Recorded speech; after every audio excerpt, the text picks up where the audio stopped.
অহনা কে আর তার সাথে তোমার কি সম্পর্ক? বাহ, আমি প্রশ্ন করেছি, আমার প্রশ্নের উত্তর না দিয়ে তুমি উল্টা প্রশ্ন করছো, খুব ভালো। কথা না ঘুরিয়ে তুমি আমার প্রশ্নের উত্তরটা দাও। অহনার সাথে তোমার কি সম্পর্ক? অহনা আমার পেশেন্ট, ওর সাথে আমার just doctor patient relation, nothing else.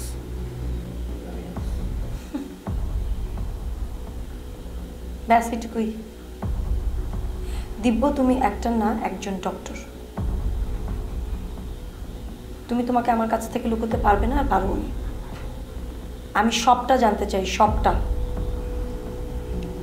এই মুহূর্তে আমার এসব নিয়ে কথা বলতে ইচ্ছে করছে না, আমি টায়ার্ড, ঘুমোতে গেলাম। তুমি জানো না সব প্রশ্নের উত্তর না পাওয়া পর্যন্ত আমি ঘুমোতে পারবো না? জানো না তুমি অহনার সাথে কি এমন সম্পর্ক যা তুমি আমাকে বলতে পারছো না?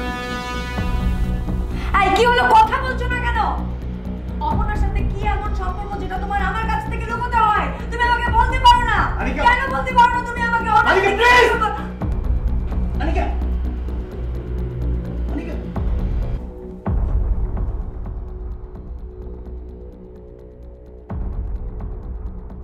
কি অবস্থা এখন? তেমন কিছু না, উত্তেজিত জ্ঞান হারিয়ে ফেলেছে। 2-1 দিনের মধ্যেই ঠিক হয়ে যাবে, তবে তোমাকে সতর্ক থাকতে হবে। আমার বিশ্বাস তোমার সহযোগিতা পেলে ধীরে ধীরে সুস্থ হয়ে উঠবে। কিন্তু স্যার, এক্স্যাক্টলি কি হয়েছে? আসলে আনিকার এটা সাইকোলজিক্যাল প্রবলেম। সে তোমার পাশে কোনো মেয়েকে সহ্য করতে পারে না। যখন কোনো মেয়েকে দেখে সেভাবে তোমাকে হারাতে বসছে, এ নিয়ে ওর মধ্যে টেনশন কাজ করে। এক পর্যায়ে সে উত্তেজিত হয়ে জ্ঞান হারিয়ে ফেলে। স্যার, বুঝতে পেরেছি, কিন্তু আমি কিভাবে সহযোগিতা করব সেটা বুঝতে পারছি না।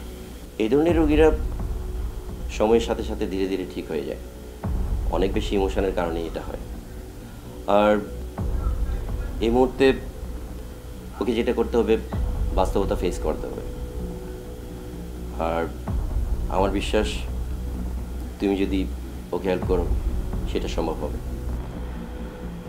আরেকটা কথা দিব, তুমি একটু সাবধানে চলো।